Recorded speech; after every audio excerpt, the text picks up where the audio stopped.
Hi everyone, this is Nia and today I'm going to be painting a toucan. This was a request.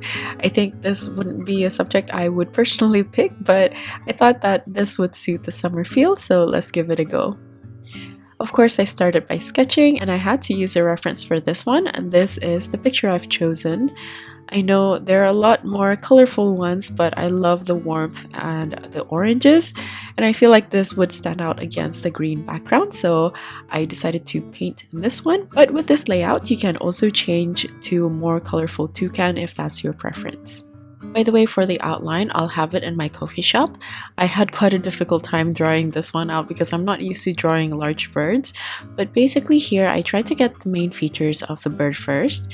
Then for the details like the color placement around the face as well as the feathers and such, I'm going to draw them out as trial, but since most of the bird will be black, it will be painted over later and you can't see it before painting on the details, but this just personally helps me visually. I just treat it as a slight warm-up or practice. By the way, as I'm voiceovering this now, I realized that this picture might be AI.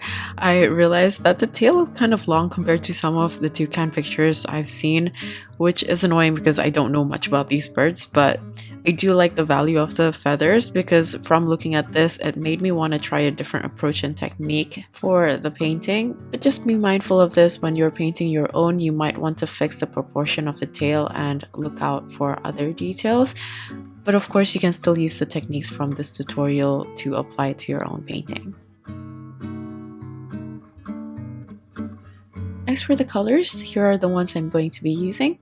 This is Indigo by Schmincke, Lamplight by Daniel Smith, Vermilion by Holbein, Crimson Lake by Holbein, Permanent Yellow Deep by Holbein, Jaune Brilliant Dark by Schmincke, and Bulletproof White by Dr. P.H. Martins. Before I start, I want to prep the painting. I feel like I was a bit too heavy-handed for the sketching portion, so I'm just going to take off some of my pencil marks by tapping my eraser. You can also use a kneadable eraser. Now to paint, I'm going to start with the lightest part of the bird, which will be the neck and the chest area. For this, I'm using a mixture of Jaune Brilliant Dark and a bit of Permanent Yellow Deep. Then moving on to a mix of Permanent Yellow Deep with a little bit of Vermilion for the deep yellow color around the eye. With the same orange here, I added a bit of indigo, and I'm going to use a very light consistency to paint the shadows underneath the beak as well as around the chest area, and I'm going to soften it using a clean damp brush. I'm going to follow this up with the red around the chest area, and I use a mix of Vermilion and Permanent Yellow Deep in a thick consistency. While the base is still a little bit damp, I'm going to darken a bit of the red by adding more Vermilion and more Crimson Lake into the mixture, and I'm just going to dot it in. Next, I'm going to move on to the dark part of the bird. For this, I'm going to use a mix of lamp black with indigo, and I'm going to start with a medium to light consistency. I'm going to paint the whole bird, but I'm going to approach this section by section just so each part has a little bit of time to slightly settle and dry off. This way the paint won't all puddle in the middle.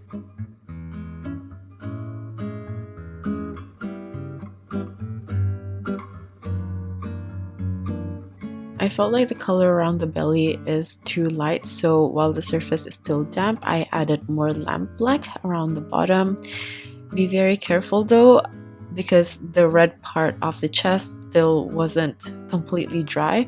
A lot of the black ended up moving to that wet part, so I had to take it off later on. But just be very careful, either leave a slither of white from the paper so you have a barrier in between those wet paint, or you can also dry it off completely with a hairdryer before applying the dark colors. I want the bottom of the bird to be darker, so I just use more lamp black. And you can see that I've also left out a little bit of white in between the belly and the wing. That's so I know where the barrier stops for the wing, so I don't have to do any guesswork. For the top of the head, I want the black to be a bit warmer, which is why I added some of that deep orange mixture into the black.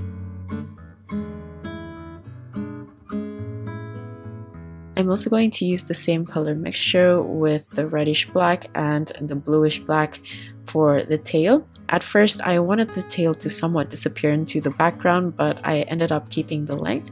So just be mindful of this, that this is probably wrong compared to the other pictures or reference images I've seen. So please adjust according to the right proportions.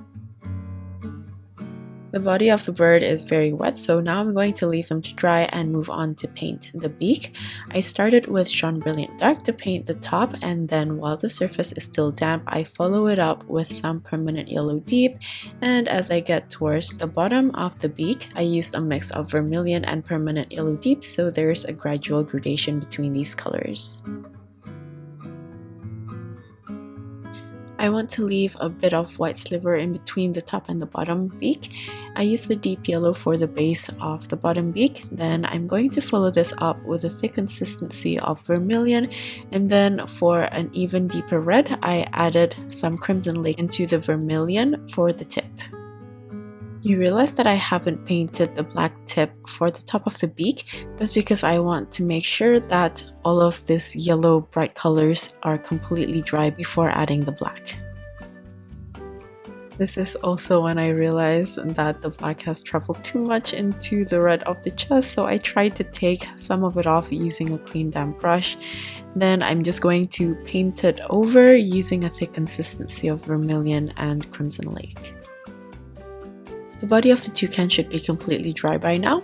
So now I'm going to switch to a smaller synthetic brush, and I'm going to paint some of the textures. I use the same mix as the base but in a thicker consistency, so this is from Lamp Black and Indigo, and for the top part I added some red into the black. Then I'm going to use a fairly light load to paint the little sections of the feathers. I'm just creating these fine lines to somewhat paint an outline of each section before adding on the textures. This is so I know when to end certain areas.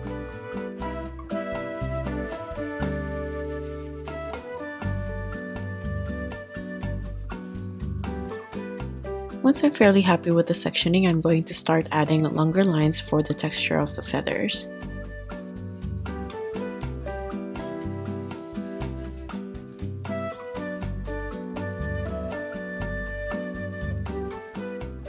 This is the technique that I mentioned earlier in the video. Personally, I would probably approach this section by section instead of blocking the whole base of the body with black. I personally feel like it's very efficient and actually quite satisfying to paint this way. I feel like because the textures have so much contrast and the reference, whether it's correct or not, because I don't really paint accurately either, but I feel like this really helped me see what can be done using this approach, if that makes sense. But yeah, I guess you can learn from any situation even though it was unintended. So from here, I'm just going to still paint section by section and add on the textures little by little. Since I am painting with a light brush load, the lines should be dry fairly quickly, and whenever I see certain parts drying and the colors fading, I like to go back and forth to increase the value for certain areas. And to do this, I just basically layer on the same color mixture, but use a slightly thicker consistency. For the feathers on the belly, I just try to make the textures follow the curve of the body and make them a bit more dense and close together on the darker areas and further apart on the lighter parts.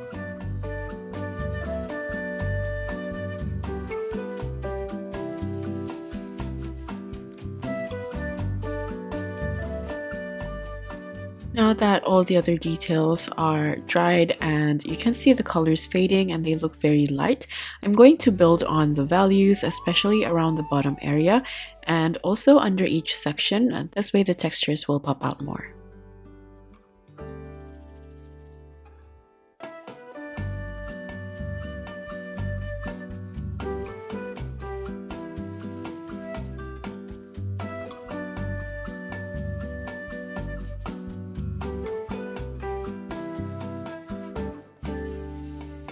Now that the black part has better definition, I can see that the colorful areas look kind of flat, so I'm going to build on the values further.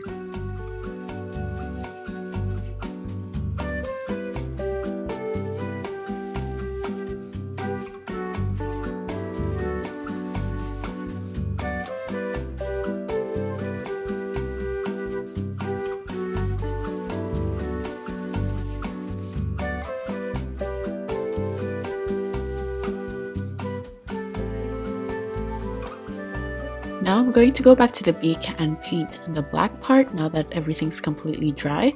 I'm just going to use a medium consistency for now, and I just painted the tip, then use a clean damp brush to map out the dark areas. This is going to look very light and you can still see a bit of the yellow underneath. And at the bottom, I'm going to just straight up use a thick consistency and smudge the edges so there's a soft gradation using a clean damp brush. And I'm also going to use the black to separate the top and the bottom beak. Now going back to the top beak, I want to make sure everything's completely dry before adding a thick consistency over it. And I want to leave the top as the base, and then I just use a clean damp brush to smudge the rest of the paint and pull it to the top. This will make the top more transparent compared to the bottom, and this will just help with the form of the beak. For the eyes, I'm going to treat it like the body of the bird, and I started with a light consistency, then make sure everything's completely dry before adding on the details. I want to separate the outer part of the eye and the eyeball, and I also left out a white dot for the highlight.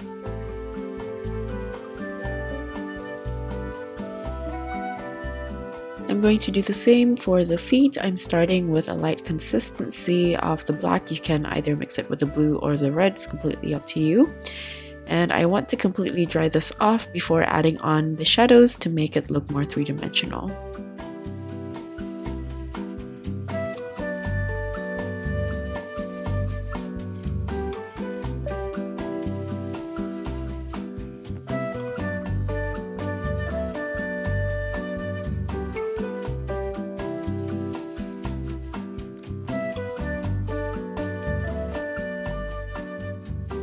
Now going back to the beak, I feel like the bottom looks kind of flat, so I'm just going to add a bit more vermilion at the top and the bottom, and then I soften the blend using a clean damp brush.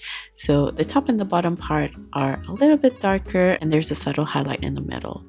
I'm fairly happy with how it looks, so now I'm going to move on to paint the background. I switched to a larger brush so I can cover it a little bit more with water. I'm just tapping my brush in random areas because I don't want everything to be evenly dampened. I also use my fingers to tap in the water, again just to make sure that the distribution isn't too even all throughout.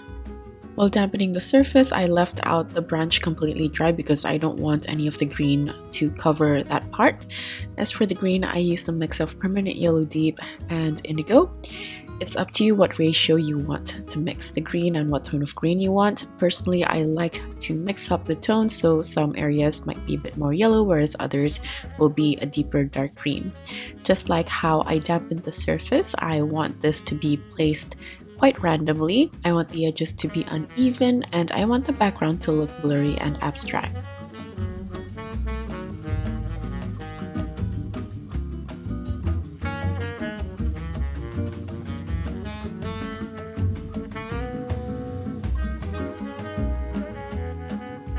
If you want, you can cover the whole page with the background, but I want to make this look a bit more dynamic, which is why I made the edges look kind of uneven.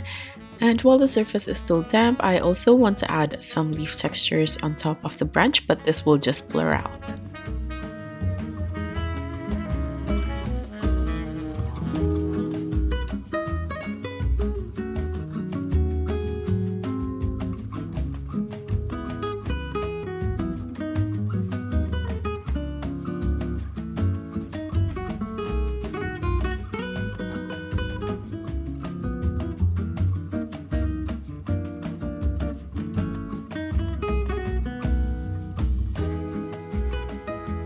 For the branch, I'm just going to mix all of the colors. This has some lamp black, indigo, bit of vermilion, and some permanent yellow deep, and you can adjust the tone by playing with the ratio.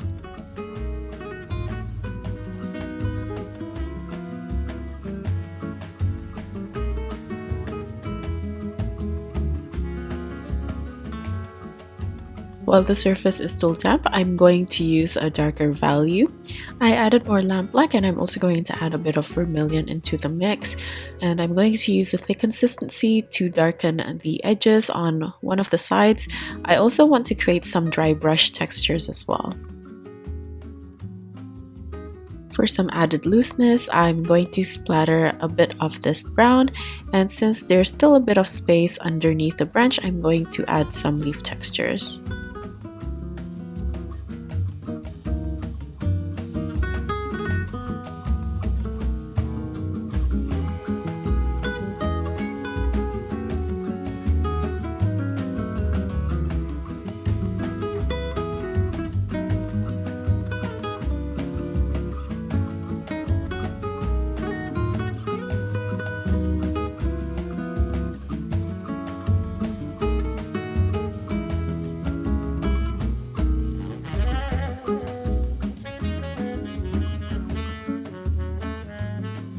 Once I feel like there's enough going on for the background, I'm going to completely dry it off. I want it to be completely bone dry so I can paint right on top of it without the edges blurring out or bleeding out.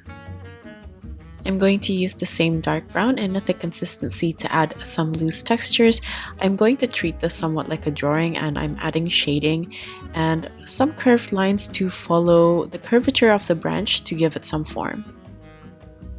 You'll see me adding some squiggles as well. This is to represent some viney stems that might grow and wrap around the branch.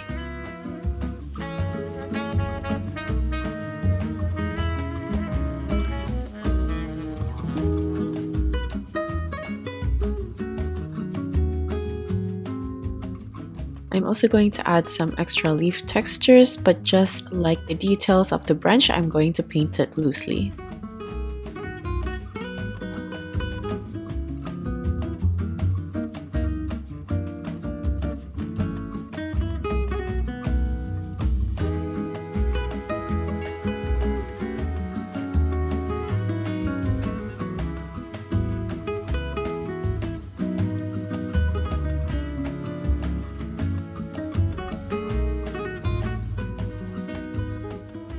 At first I wanted to leave the tail blank, but since there's quite a lot going on already and this looks empty compared to everything else, I decided to add some textures. I'm going to treat it as if I'm painting a giant feather, then I'm going to darken the top part of the tail where the body is slightly covering it.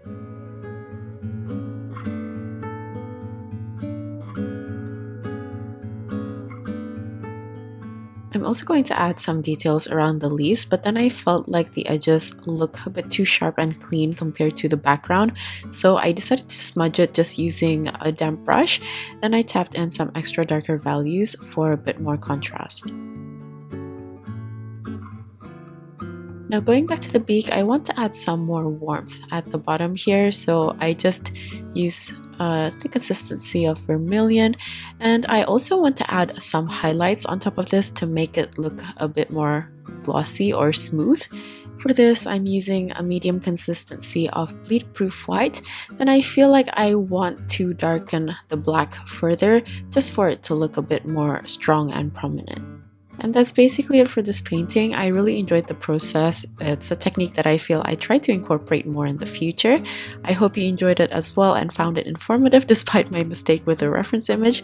If you enjoyed this tutorial, please consider subscribing. Like usual, the list of tools as well as my social media links will be in the description box. Thank you so much for watching till the end, and I'll see you guys at the next one. Bye!